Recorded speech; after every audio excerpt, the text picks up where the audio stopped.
since I was little,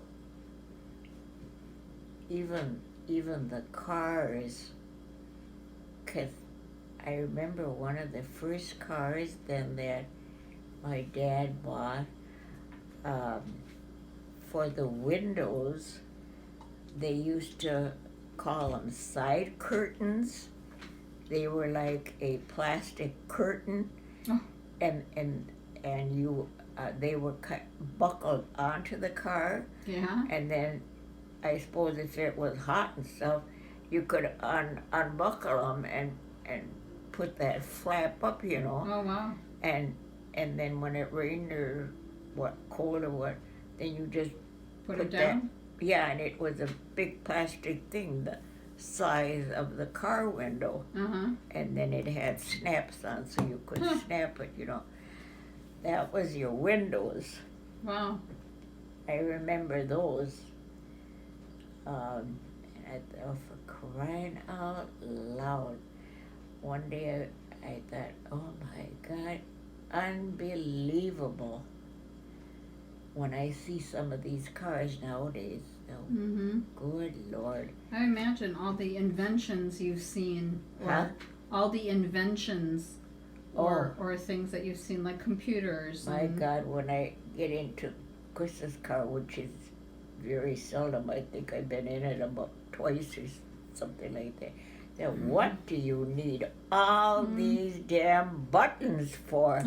It's crazy. Well, it's for this, it's for this, it's for this. Oh my gosh. You think you're sitting in a plane probably or something with all the, I don't know. No matter what you buy, it's nothing but buttons. What do you think was like the most life-changing invention or something that you got?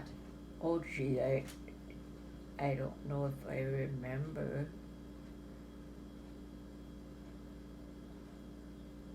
Well, I don't really know. Like the television, or Huh? the television, or Oh, we first had television when we lived in town on the corner. uh-huh.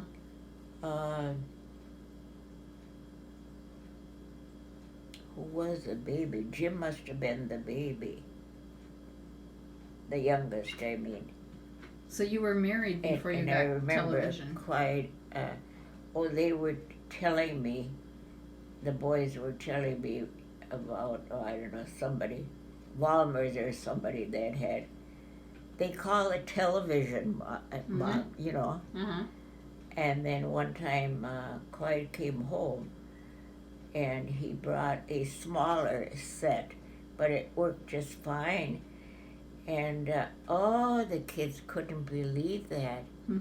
They could sit there for hours, you know, and amazing. So, well, then we were like others in the neighborhood, those who had it before we did. So that was really something. So, yeah, they just couldn't believe. They just could not believe how that worked. Because it was just something so new, and they didn't know much about. I knew nothing about. So,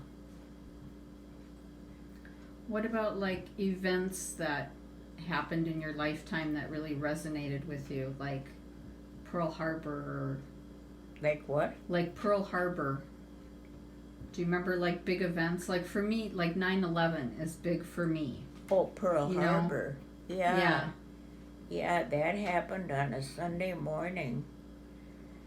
And I was sitting listening to the radio because we lived on the south side of town. And, I was just sitting there listening to the radio, and this loud voice came on The United States is at war. And oh my gosh. And all the programming stopped, and that's all it was on the stations was telling us Japan bombed Pearl Harbor. Wow. Well, right away Marion and I remembered they were two boys from town that were in the Navy at Pearl Harbor, and well, her family, yeah, they had a radio too because they heard it too. Well, everybody in town, well, I remember how quiet the town got, kind of, because everybody was listening to their radios. Wow. To find out what was going to happen and stuff, or to find out more about what happened. And yeah, there were no programs because it was all they were letting you know, what was going on and stuff.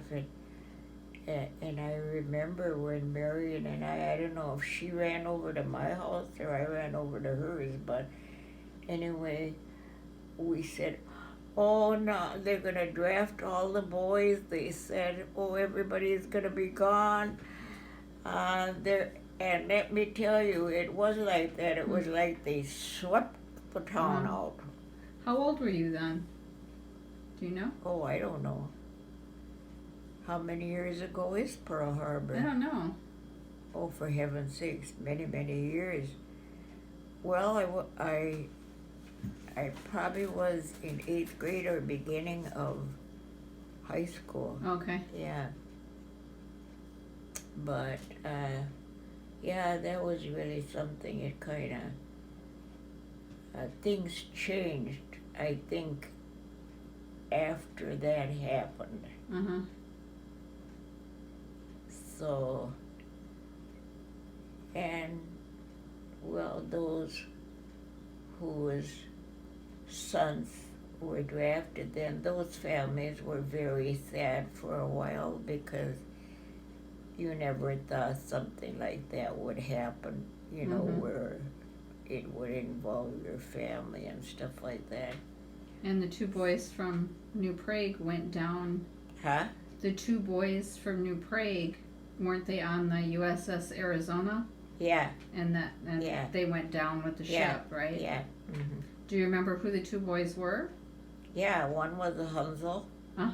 And one was a sealer. Oh, wow. And the sealer is the one across from the old high school whose father built that monument in the yard. And that's the monument. Oh. Yeah, okay. That monument, I don't know if I think it's still there. Well, anyway, now the, what would I say? The veterans or somebody, they were having some benefit. They're trying to, they want to take this monument and move it into the park next to where the cannon is. And that's on the south side, I guess. Because they say this monument was built for, what would you say, eternity, I guess. And it was. Last year, I think, we drove by there, and it was standing, and just like always.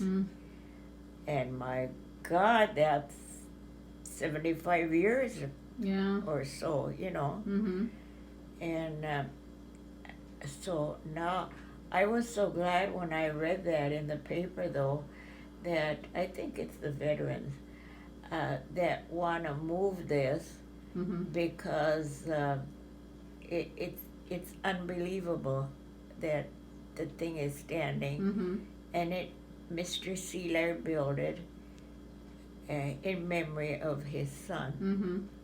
So I hope, I haven't heard any more about it, and there isn't anything in the paper now for a while, but But it was, I think, the Veterans Organization that was trying to get this together